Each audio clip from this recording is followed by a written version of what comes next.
पिछले एक साल में गवर्नमेंट स्टॉक्स ने तबाही मचा दी है। पिछले वीडियो में हमने IRDA की बात की कि 32 रुपीज़ पर जिस कंपनी का IPO आया, महीने भर में उसके शेयर प्राइस 110 रुपये के ऊपर चली गई। REC की अगर हम बात करें, उसके शेयर प्राइस 110 रुपये थे एक साल पहले, अभी 400 के ऊपर है। सेम चीज़ IRFC में हो रही है और कई सारी और भी सरकारी स्टॉक्स है जिसमें ऐसा हो रहा है। अब देखिए, सवाल ये आता है कि ऐसा क्या हुआ है कि जब 20 रुपये में जब IRFC था 1-1.5 साल पहले, तब उसे टच करने के लिए कोई रेडी नहीं था, खरीदने के लिए कोई रेडी नहीं था। आज हर कोई 100 रुपये पर भी उसे खरीदने के लिए तैयार है। तो ये चेंज कहाँ से आया है और ये PSU स्टॉक्स में जो ग्रोथ हो रही है उसके पीछे एग्जैक्ट रीज़न क्या है? और यही एक बहुत बड़ा सवाल फिलहाल के इस मार्केट में बना है, जिसे आज हम बहुत ही डिटेल में स्टेप बाय स्टेप समझने वाले हैं। तो इस वीडियो के एंड तक आपको ये समझ में आ जाएगा कि PSU स्टॉक्स क्यों बढ़ रहे हैं और ये जो मोमेंटम बना है ये कब तक बना रहेगा। नमस्कार, मैं प्रसाद आपका आज के इस वीडियो में स्वागत करता हूँ। BSE के इस PSU इंडेक्स पर आप नज़र डालिए तो 2007 से लेकर 2019 तक इस PSU इंडेक्स ने कोई रिटर्न नहीं दिया है, 0% रिटर्न। लेकिन 2009 के बाद जो ये चल पड़ा है और पर्टिकुलरली एक साल में जो ये चल पड़ा है, तो अब ये इंडेक्स हर दिन नई नई ऊंचाइयों को छू रहा है। जिसके बाद अब पहला सवाल दिमाग में ये आता है कि गवर्नमेंट कंपनीज उनकी परफॉर्मेंस बहुत अच्छी हो गई है, इसकी वजह से शेयर प्राइस बढ़ रही है। तो इसे पहले समझ लेते हैं। जैसे आप यहाँ पर स्टेट बैंक ऑफ इंडिया के फाइनेंशियल्स देख सकते हैं। इनके जो रेवेन्यू ग्रोथ है वो पिछले 5 साल में 10 साल में कंपाउंडेड सालाना सिंगल डिजिट ही रही है। प्रॉफिट हालांकि काफ़ी ज़्यादा बढ़ा है, पिछले 5 साल में वो कंपाउंडेड सालाना 76% से बढ़ा है। LIC की बात करें तो यहाँ पर भी सेम ही हमें दिख रहा है कि रेवेन्यू कुछ नहीं बढ़ा है, प्रॉफिट बहुत ज़्यादा बढ़ रहा है। NTPC में दोनों चीज़ें नहीं बढ़ रही है, ONGC में भी दोनों चीज़ें इतनी ज़्यादा नहीं बढ़ रही है। कोल इंडिया में भी अगर हम देखें तो प्रॉफिट बढ़ रहा है, रेवेन्यू नहीं बढ़ रहा है। और फिर power grid corporation, Hindustan aeronautical, Indian oil corporation, Bharat electronics और बाकी कंपनीज की भी बात करें तो रेवेन्यू उतने तेज़ी से नहीं बढ़ रहा है। कुछ एक्सेप्शंस हैं, जैसे IRFC है जहाँ पर रेवेन्यू भी बढ़ रहा है, लेकिन ज़्यादातर PSUs में रेवेन्यू नहीं बढ़ रहा है, वहाँ पर बढ़ रहा है प्रॉफिट। अब ये प्रॉफिट क्यों बढ़ रहा है? तो देखिए, सरकारी कंपनी है तो क्या सरकार की इसके पीछे की क्या प्लानिंग है उसे थोड़ा समझ लेते हैं। तो देखिए, इसी तरह की PSU की रैली साल 2002 से लेकर 2007 के बीच में भी आई थी। अब ये क्यों आई थी, इसका भी एक रीज़न समझ लेते हैं हम।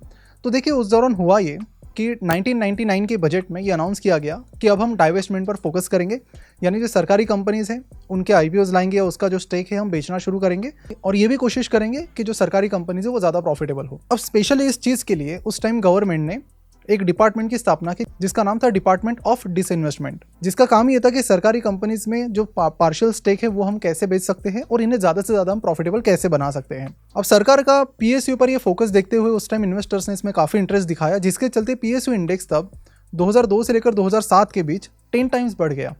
कुछ स्टॉक्स तो ऐसे थे, जैसे आप यहाँ पर देख सकते हैं, जो 2-2 सालों में ही कई गुना बढ़ गए, जिसमें से एक है steel authority of India. Generally हमसे एक सवाल बहुत कॉमनली पूछा जाता है और ये है कि आप किसी भी कंपनी का रिसर्च कैसे करते हैं और ये कैसे डिसाइड करते हैं कि कौन सी कंपनी में इन्वेस्ट करना चाहिए और ऐसे कौन से फाइनेंशियल रेशियोज और मैट्रिक्स है जो हमें उस कंपनी को एनालाइज करने के लिए देखने हैं। देखिए, हर एक कंपनी यूनिक होती है, आप किसी भी कंपनी को डायरेक्टली कंपेयर नहीं कर सकते। उस कंपनी के USPs आपको देखने हैं और उसके लिए कुछ पर्टिकुलर फाइनेंशियल रेशियोज पर आपको फोकस करना पड़ेगा। और ये सारी चीज़ें हमने सिखाई है हमारे फंडामेंटल एनालिसिस कोर्स में बहुत ही स्टेप बाय स्टेप मैनर में, जिससे कोई भी बिगिनर बड़ी आसानी से बहुत अच्छे तरीके से किसी भी कंपनी का फंडामेंटल एनालिसिस कर सकता है और ये पता कर सकता है कि वो कंपनी सही में फाइनेंशियली स्ट्रांग है या नहीं। और इस तरह से मार्केट में जो कई सारी बेकार कंपनीज हैं उसे आप फिल्टर आउट कर सकते हैं और अच्छी कंपनीज पर फोकस कर सकते हैं इस एनालिसिस की मदद से।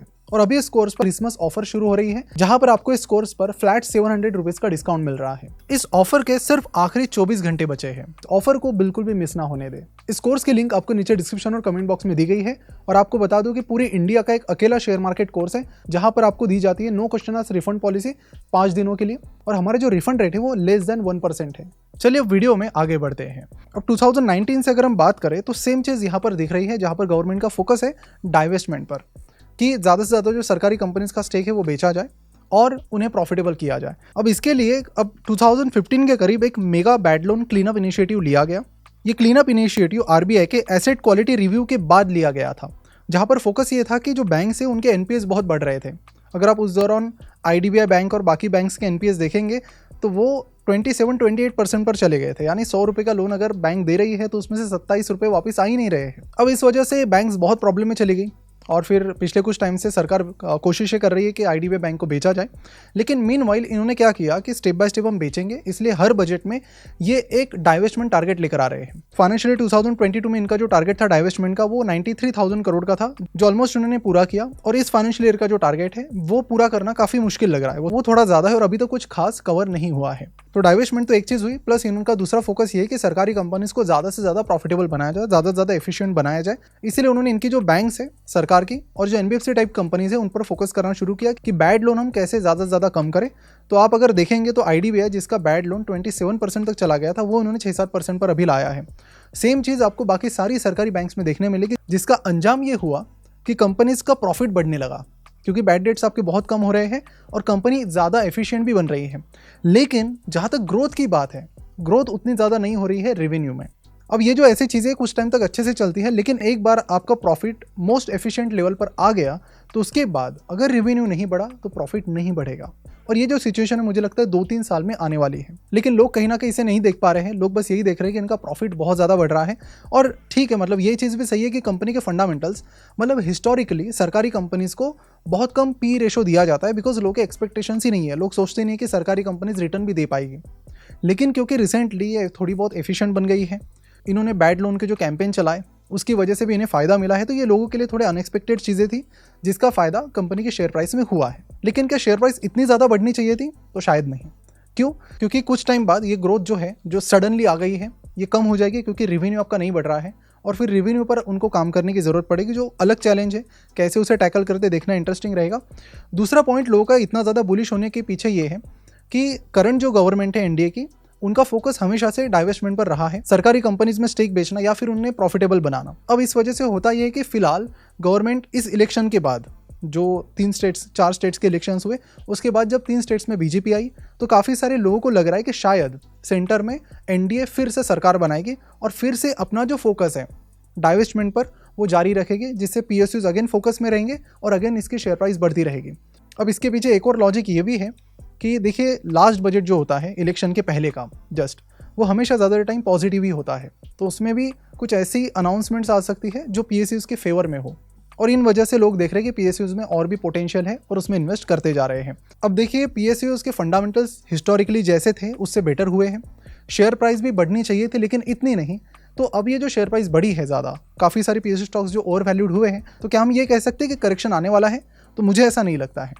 जहाँ तक मैंने 2013-14, 2018-19 ये 2 इलेक्शंस देखे, तो उसमें मैंने यही चीज़ देखी कि इलेक्शन के पहले जब लोगों को लगता है कि NDA सरकार गवर्नमेंट बनाएगी, जल्दी मार्केट करेक्ट नहीं होता है, मार्केट और ज़्यादा बढ़ते चला जाता है, चाहे वो फिर बबल हो जाए या फिर बहुत ओवर वैल्यूड हो जाए। ये चीज़ 2013 के दिसंबर मंथ से शुरू हुई थी, जो मई जून तक चली थी 2014 के।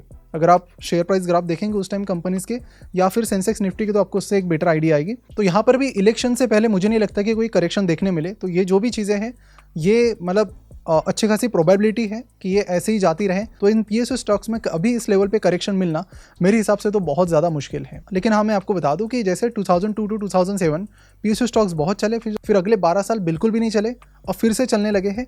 ये इस तरह की प्रोसेस PSUs में होती रहती है। तो डिस्काउंट अगर आपको चाहिए तो अगेन इसमें वेट करना पड़ेगा।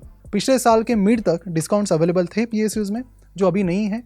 और जिन जिन लोगों ने ये देखा, जैसे हमने बैंक ऑफ महाराष्ट्र पर भी वीडियो बनाया था और हमने बात की कि कैसे वहाँ के जो CEO है उन्होंने कंपनी को पूरा ट्रांसफॉर्म किया। सेम चीज़ कई सारे PSU स्टॉक्स में हो रही है, जिसका भी कंपनी को फ़ायदा मिल रहा है। लेकिन हाँ, शेयर प्राइस बढ़नी चाहिए थी, लेकिन अभी इतनी जो बढ़ी है, ये आप कह सकते हैं कि रिटेल इन्वेस्टर्स थोड़ा भी पीछे पड़े हैं PSUs के, और मुझे नहीं लगता कि ये जल्दी रुकने भी वाला है। तो अगर मैं इस वीडियो को कंक्लूड करूँ तो मैं ये बोल सकता हूँ कि जो PSUs के शेयर प्राइस बहुत तेज़ी से बढ़ रही है, उसके पीछे एक रीज़न ये भी है कि फंडामेंटल्स इनके थोड़े बेटर हो रहे हैं on profit side, but revenue side अभी भी स्ट्रगल जारी है। तो वो एक बहुत बड़ा, मतलब मेरे हिसाब से ग्रेट फ्लैग होगा, क्योंकि ज़्यादातर जो PSU स्टॉक्स है जो बहुत तेज़ी से बढ़ रहे हैं, अभी भी उनकी रेवेन्यू ग्रोथ सिंगल डिजिट और डबल डिजिट में है, तो 11-12 के करीब ही है, जबकि इनके शेयर प्राइस बहुत तेज़ी से आगे बढ़ रही है। तो इस चीज़ को आपको देखना पड़ेगा कि अगर आपको लगता है कि उस कंपनी में रेवेन्यू पोटेंशियल है उतना ज़्यादा बढ़ने का, तो may be it would make sense. But LIC जैसी कंपनीज़ है जो बहुत ज़्यादा ग्रोथ आपको नहीं दे सकती रेवेन्यू में, तो एक लेवल पे इन जैसी कंपनीज़ की जो ग्रोथ है वो रुक जाएगी, प्रॉफिट ग्रोथ भी जितनी तेज़ी से हो रही है, और नॉर्मल ग्रोथ पर ही वापस आ जाएंगे। तो उस एंगल से भी आपको इन कंपनीज़ को ज़रूर एनालाइज करना चाहिए। और अगर आप इन्वेस्टर है जो PSU कंपनीज़ में डिस्काउंट का इंतजार कर रहे हैं, तो मुझे लगता है कि आपको लंबा इंतजार करना पड़ेगा। शायद इलेक्शन के बाद ही आपको कोई डिस्काउंट मिलेगा, उससे पहले मिलना तो जनरली बहुत डिफिकल्ट होता है।